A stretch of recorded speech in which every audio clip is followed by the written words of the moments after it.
त्या दिवशी हिजकिया राजा परमेश्वराच्या उपस्थितीमध्ये येऊन त्याच्याकडे जे पत्र आलेलं होतं ते पत्र आणून त्याने ते उघडून ते वाचून, देवा, हेच ते पत्र आहे. मी सर्वांचा नाश करणार आहे, तुझा आणि तुझ्या देशाचा नाश करणार आहे. प्रभू, तूच माझा आधार आहेस, असं बोलून ते पत्र उघडून त्याने प्रार्थना केली. त्याने काय बोलून प्रार्थना केली? महत्त्वपूर्ण गोष्ट मी तुम्हाला सांगणार आहे. माझं लक्ष देऊन ऐका. जेव्हा आपण प्रार्थना करतो तेव्हा कशा प्रकारे प्रार्थना केली पाहिजे, चला आपण पाहूया. हिजकियाने कशा प्रकारे प्रार्थना केली मी तुम्हाला सांगणार आहे. अध्याय 19 वचन 15. हिजकियाने परमेश्वराची प्रार्थना केली की, हे परमेश्वरा, इस्रायलाच्या देवा, करुबारूढ असलेल्या देवा, तूच काय तो पृथ्वीवरील सर्व राज्यांचा देव आहेस. पुढे बोलत आहे की तूच आकाश व पृथ्वी निर्माण केली. तूच काय तो पृथ्वीवरील सर्व राज्यांचा देव आहेस. हे परमेश्वरा, कान लावून ऐक. हे परमेश्वरा, तू डोळे उघडून पहा आणि सनेरिब्याने तुझा म्हणजे जिवंत देवाचा उपमर्द करण्यासाठी जो निरोप पाठविला आहे त्याचे शब्द ऐक. 3 प्रार्थना त्याने केल्या. त्याचा सर्व सारांश तुम्हाला समजावा यासाठी स्पष्टपणे सांगत आहे. सर्वात पहिलं त्याने काय केलं माहित आहे? तू ऐक. वचन 16. हे परमेश्वरा, कान लावून ऐक, माझी प्रार्थना ऐक. दुसरी गोष्ट, डोळे उघडून पहा. तू ऐक देवा. दुसरी गोष्ट, तू पहा देवा. तिसरी गोष्ट, 19 वचनामध्ये ते तुम्ही पहा. काय म्हटलं आहे? आम्हाला सोडीव बापा. ही सरळ अशी प्रार्थना आहे. काय प्रार्थना केली? तू ऐक देवा. दुसरं, तू पहा देवा. आणि तिसरं, वाचीव परमेश्वरा. आज आपल्या जीवनामध्ये आपला विरोध करणारे, आपल्याला त्रास देण्याची इच्छा बाळगणारे, हो, आपल्याला दुःखामध्ये पाहू इच्छिणारे लोक गर्वाने भरून बोलत असतात, मी तुम्हाला पाहून घेईल, मी काय करतो ते बघ, मी तुझं काम होऊच देणार नाही, तू पाहत राहा, तुझा व्यवसाय कसा चालतो तेच मी पाहतो, तू बघ, तू पाहून घे, मी तुला पैसे मिळूच देणार नाही. अशा प्रकारे ते आपल्याला भीती घालत असतात आणि काही लोक अपमानित करत असतात. जर तुम्ही बायबलमध्ये लक्षपूर्वक पाहिलं तर हन्नेच्या घरामध्ये आणखी एक स्त्री होती, पनिन्ना. प्रत्येक दिवशी ती हन्नेला चिडवत असायची. प्रत्येक दिवशी ती हन्नेला त्रास देत असायची. तिला घायाळ करणारे शब्द ती बोलायची. साधारणपणे एखाद्या स्त्रीला मूलबाळ होत नसेल हे समजल्यानंतर ते लोक तर त्यांना शांतीने जगू देखील देत नाही. जराशी ही चूक दिसून आली तरी तिथेच ते पकडून बोलू लागतात, यामुळेच तर तुला काही मूलबाळ होत नाही, असं बोलून तिला घायाळ करत असतात. यामुळेच तुझ्या जीवनाची दुरावस्था झाली आहे, असं टोचत असतात. यामुळेच तर समजून आलं तिला. आज आपल्यामध्ये असं कोणी आहे का ज्यांना खूप सतावल्या जात आहे शब्दांच्या द्वारे?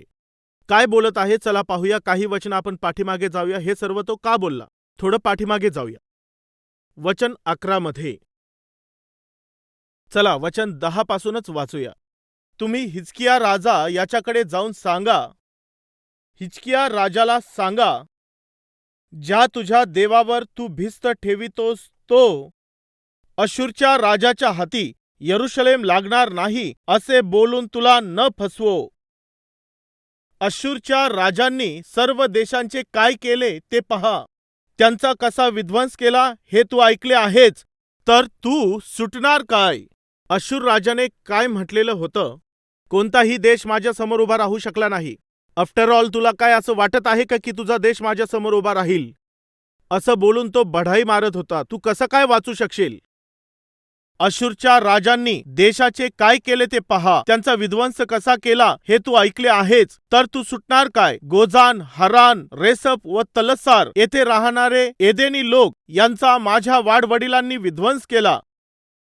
त्यांचा त्या राष्ट्रांच्या देवांनी बचाव केला काय? हमाथाचा राजा, अर्पादाचा राजा व सफरवाईम हेना व इव्वा यांचे राजे हे कोठे आहेत? गर्वाने तो बोलत होता. माझ्या हातातून तुला सोडविणारा कोण आहे? मोठमोठ्या लोकांवर मी विजय मिळवलेला आहे. तू माझ्या समोर काय आहेस? ज्या देवावर तू विश्वास ठेवतोस, काय तो तुला माझ्या हातातून सोडवू शकतो का? हे सर्व खोटं आहे. कित्येकदा आपण अशा अडचणीच्या काळामधून जात असतो. शारीरिक पीडेमधून जात असतो तेव्हा, आर्थिक अडचणीमधून जात असतो तेव्हा, बेरोजगारीच्या अडचणीमधून जात असतो तेव्हा, जेव्हा आम्ही संकटांमधून जात असतो त्यावेळेला सर्वात पहिला काय प्रश्न करत असतात? आपल्या विश्वासावर प्रश्न करण्यात येत असतो. तुझा देव कोठे आहे? तुझ्या विश्वासाचं काय झालं? तुझ्या श्रद्धेचं काय झालं? तुझ्या देवाने काय केलं? जेव्हा संकट येत असतात, जेव्हा त्रास येत असतात, आजार येतात तेव्हा, आर्थिक अडचणी येतात तेव्हा, कुठे आहे तुमचा देव? कुठे गेला आहे? अशूरचा राजा बोलत होता, तुझा देव कोठे आहे? तुला माझ्या हातातून सोडविणारा कोण देव आहे? तो परमेश्वर खरंच आहे का? जर असेल तर तू ते दाखवून दे. तो गर्व करत होता. आज माझ्या प्रिय भाऊ आणि बहिणींनो, ऐकू नये अशा गोष्टी ऐकाव्या लागत आहेत का? घमंडी आणि गर्वाचं बोलणं ऐकत आहात का? श्रापाने भरलेले शब्द ऐकत आहात का? निंदा करत असलेलं बोलणं ऐकू येत आहे का? जी चूक तुम्ही केलेली नाही ती तुमच्यावरती थोपविण्यात येत आहे का? आणि जे ऐकू नये ते तुम्हाला ऐकविण्यात येत आहे का? जे काहीही ऐकून तुम्ही दुःखी होत आहात, जे लोक तुम्हाला बोलून दुःखी करीत आहेत, त्यांच्याबद्दल परमेश्वराजवळ जाऊन तुम्ही त्याला ते सांगा. काय सांगायचं आहे? ऐक देवा, एकदा तू ते ऐक. ते किती निंदा करत आहेत, एकदा तू ऐक बापा. बऱ्याचशा संदर्भामध्ये खूप त्रास देणारे असे पती असतात, जे मनात येईल त्या प्रकारे बोलणारे पती असतात, मनात येईल तसं बोलणाऱ्या पत्नी असतात, मनाला वाटेल तशा बोलणाऱ्या सासू असतात, मनाला वाटेल तशा बोलणाऱ्या सुना असतात. एक पत्नी येऊन आपल्या पतीला बोलत होती, तुम्ही जरा प्रेमाने देखील बोलू शकता ना? तेव्हा तो बोलला, बिचारी, ही तर इनोसंट आहे. तो बोलू लागला, काय बोलला माहीत आहे? प्रेमाने बोललं पाहिजे का? खरं सांगू का, तू मला फार आवडतेस. तू तर माझा प्राण आहेस. यामुळेच तर करोडो स्त्रियांमधून मी तुला निवडलेला आहे. खरं सांगायचं तर मी तुझ्यावर खूप प्रेम करतो, कारण की तू मला फारच आवडतेस. खरंच जर तुम्ही माझ्यावर प्रेम करता तर मग मला त्रास नाही दिला पाहिजे ना? अगं, मी तुला काही त्रास देत आहे? खरंच जर तुम्ही माझ्यावर प्रेम करत आहात तर मला त्रास होईल असं कोणतं काम तुम्ही करणार नाहीत ना? खरोखर मी तुझ्यावर प्रेम करतो, यामुळे तुला त्रास होईल असं कोणतंही काम मी करत नाही. हो, तुम्ही करत आहात. मी काय करत आहे? तुम्ही तुमच्या आईला आणि तुमच्या वडिलांना घरामध्ये का आणलं? याचा त्याच्याशी काय संबंध आहे? नाही, तुम्ही बोलले ना की माझ्यावर तुम्ही फार प्रेम करता म्हणून. परंतु जेव्हापासून तुमचे आई वडील आले तेव्हापासून मला फार त्रास होत आहे. हा त्रास आहे का?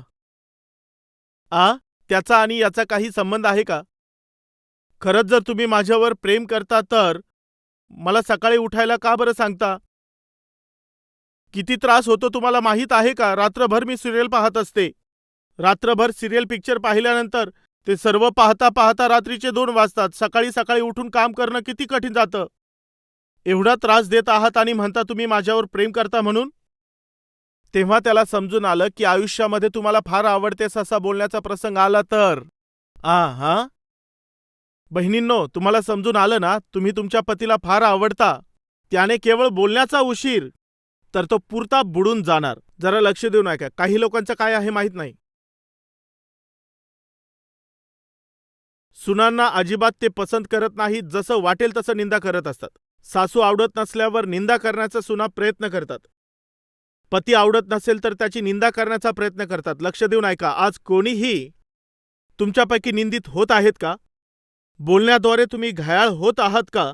तर चला परमेश्वराकडे या. ऑफिसमध्ये निंदित होत आहात का? कंपनीमध्ये निंदा होत आहे का? जिथे सेवा करत आहात तिथे तुमची निंदा होत आहे? तर चला. इथे हिजकियाने काय केलं माहीत आहे? जे ऐकले त्या शब्दांसाठी, जे वाचलं त्या शब्दांसाठी परमेश्वराच्या उपस्थितीमध्ये जाऊन बोलत आहे, प्रभू तू ऐकत आहे ना? तू ऐक बापा. अश्शूरच्या राजाने दिलेल्या त्याच्या धमक्या, तो बोलत असलेले त्याचे शब्द तू ऐक. तो कशा प्रकारे बोलत आहे ते तू ऐक. अशा प्रकारे त्याने विनंती केली, तू ऐक बापा.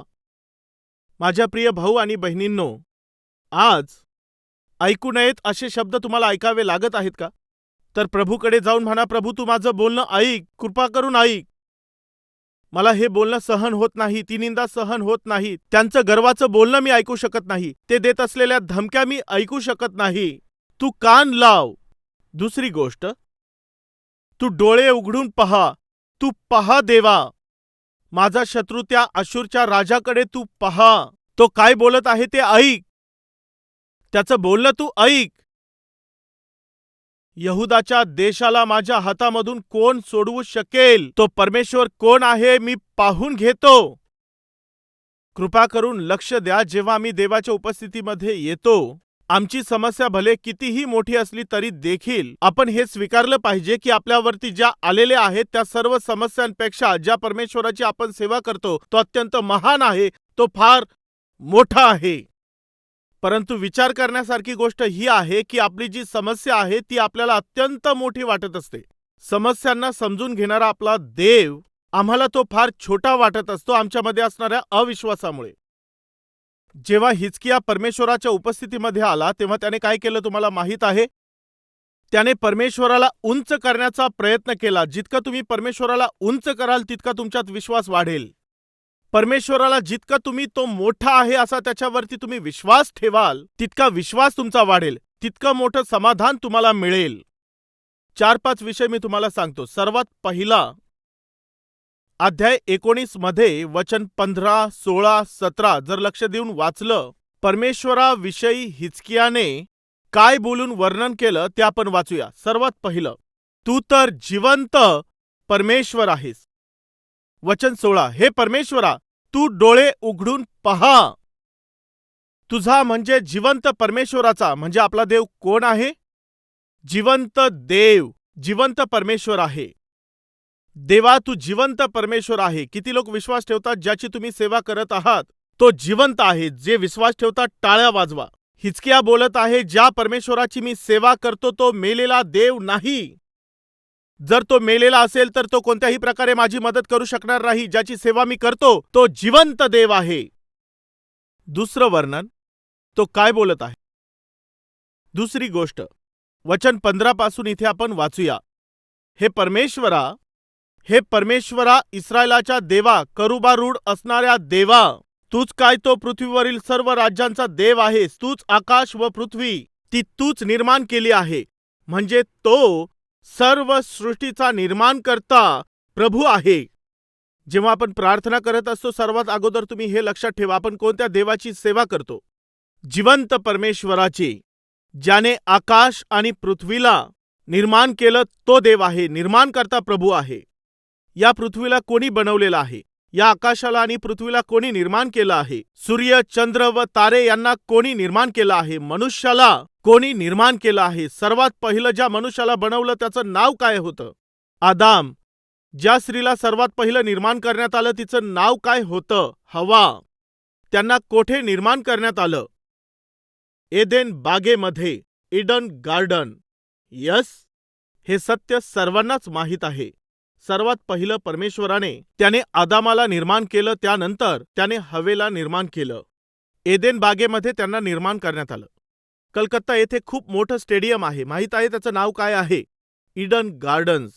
एखाद्या प्रांताचं जर नाव ठेवायचं आहे तर साधारणपणे एखाद्या प्रांताचं नाव ठेवण्यासाठी तेव्हा ते, उदाहरणार्थ समजा गांधीनगर. गांधीजी होते ना? सांगा, होते ते. एलबी स्टेडियम आहे. लाल बहादूर शास्त्री होते ना? त्या समयामध्ये ते होते. बालयोगी स्टेडियम आहे. एकेकाळी बालयोगी होते ना? हो. राजीव गांधी इंटरनॅशनल एअरपोर्ट आहे. राजीव गांधी हे होते ना? ते होते. ईडन गार्डन्स नावाचं कलकत्तामध्ये स्टेडियम आहे. ईडन गार्डन्स आहे की नाही? आहे.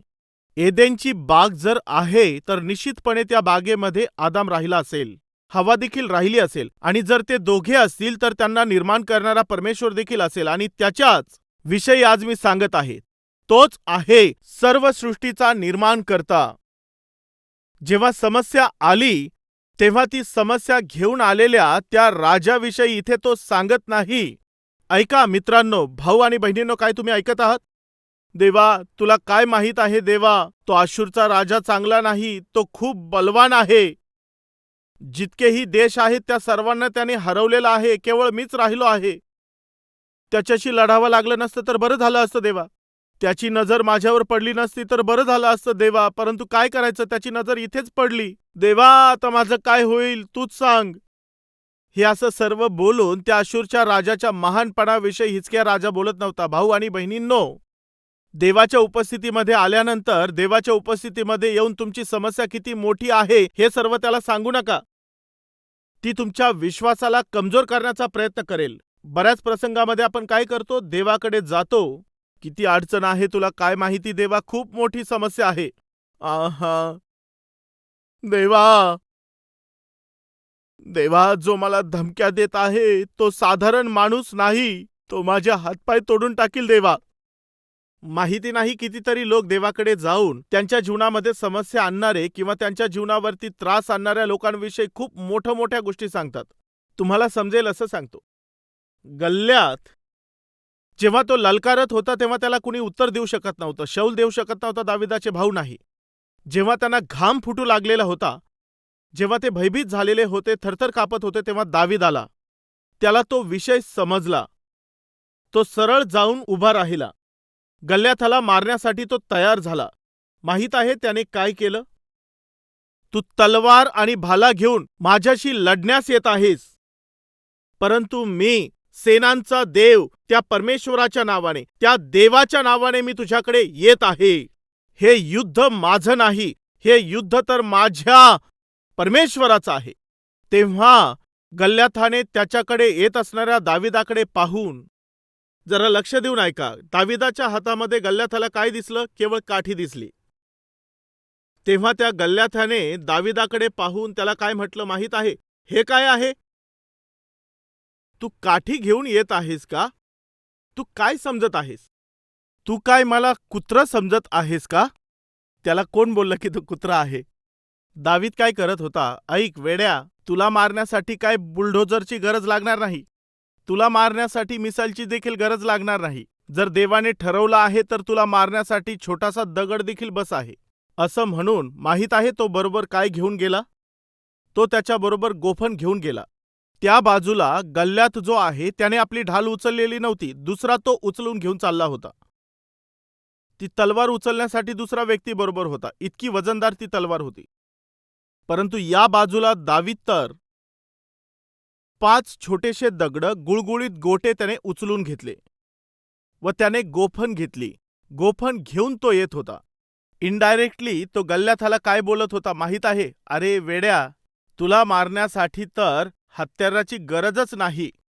तुला जर मारायचं आहे तर माझ्या हातामध्ये असणारा छोटा दगड पुरेसा आहे. का? कारण की हा दगड ज्याची मी सेवा करतो त्या परमेश्वराच्या नावाने तो तुझ्यावर येईल. तुला मारून खाली पाडण्यासाठी माझ्या देवाने एका दगडाचा जरी वापर केला तरी देखील तू मरून जाशील. येथे पहा दावीद काय करत आहे. तो जसं काय आपल्या शत्रूला कमजोर बनवत आहे. त्याला तो मोठं बनवत नव्हता. देवा, शौलाने सांगितलं आहे हा तर लहानपणापासून खूप मोठा शूरवीर आहे. आत्ता सांगितलं त्याने. शौल दाविदाला काय म्हणाला होता? ऐक दाविदा, तू त्याच्याशी जाऊन सामना करू शकत नाही, कारण की तो तर बाळपणापासूनच कसलेला योद्धा आहे. अरे, मोठमोठ्या लोकांना हे जमलं नाही तर तुझ्याकडून काय होऊ शकणार आहे? तेव्हा दावीद काय बोलला माहित आहे? तुम्ही हे काय बोलत आहात? एकदा एक सिंह आला आणि तो माझ्या मेंढराला घेऊन जात होता तेव्हा मी त्याला फाडून टाकलं. परमेश्वराने मला ती ताकद दिली. मग एकदा एक अस्वल आलं, त्या अस्वलाला देखील फाडण्यासाठी परमेश्वराने मला ताकद दिलेली होती. तो परमेश्वर सामान्य नाही. ज्या परमेश्वराची मी सेवा करतो तो साधारण नाही. प्रार्थना करा आज. पहा, शौलाला परमेश्वर साधारण वाटत होता, परंतु दाविदाला तोच परमेश्वर असामान्य दिसून येत होता. तर आज मी तुम्हाला विचारत आहे, तुमची समस्या काहीही असो, तुमची अडचण कशीही असो, जर तुम्ही देवावर विश्वास ठेवता तर काय देव तुमची समस्या दूर करू शकेल किंवा नाही करू शकणार? स्वतःला प्रश्न करा, अंतःकरणाला विचारा. परमेश्वराकडे जाऊन परमेश्वराच्या महानपणाबद्दल बोलाल किंवा मग तुमची समस्या किती मोठी आहे त्याविषयी बोलत बसाल? काय कराल? दाविदाने गल्ल्याथाच्या महानपणाबद्दल त्याच्याशी बोलला नाही. तुला मारण्यासाठी तलवारीची काय गरज आहे? कोणत्याही हत्याराची गरज नाही. एक दगडच पुरेसा आहे. हे असं कशामुळे? कारण त्याला मारणारा मी नाही, त्याला मारणारा माझा परमेश्वरच आहे. परमेश्वरच या समस्येचं उत्तर आहे. हिजकियाने काय म्हटलं तुम्हाला माहित आहे? तो तर जिवंत असा देव आहे. दुसरं, तो तर सर्व सृष्टीचा निर्माणकर्ता आहे. पृथ्वीवरील राज्यांवर राज्य करणारा राजा आहे. देवाच्या उपस्थितीमध्ये येऊन निर्भयपणे त्याने प्रार्थना केली. असं का? कारण की परमेश्वराशिवाय कोणी मला या शत्रूपासून वाचू शकणार नाही. कारण परमेश्वराशिवाय या कष्टामधून, या भयामधून, या भीतीमधून कोणीही मला वाचू शकणार नाही. भाऊ आणि बहिणींनो, आपल्या स्थानावरती भरोसा ठेवू नका. तुमच्याकडे असणाऱ्या स्थितीवर, पोझिशनवर भरोसा ठेवू नका. आपल्या संपत्तीवर भरोसा ठेवू नका. मित्रांवरती भरोसा ठेवू नका. तुमच्याकडे जे काहीही असेल ते तुमच्या समस्येचं निराकरण करू शकत नाही. केवळ निर्माणकर्ता परमेश्वरच तुमच्या समस्येचं उत्तर आहे. त्याच परमेश्वराचा मी प्रचार करत आहे. प्रार्थना करूया.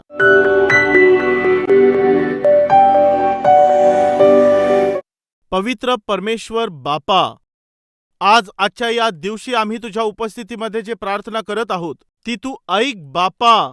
तुझ्या उपस्थितीमध्ये येऊन आम्ही एकच गोष्ट सांगत आहोत, ती तू ऐक प्रभू. तू ती ऐक. आमची प्रार्थना तू ऐक बापा. आमच्या विरोधामध्ये सैतान जे काही काम करण्याचा प्रयत्न करत आहे ते तू पहा.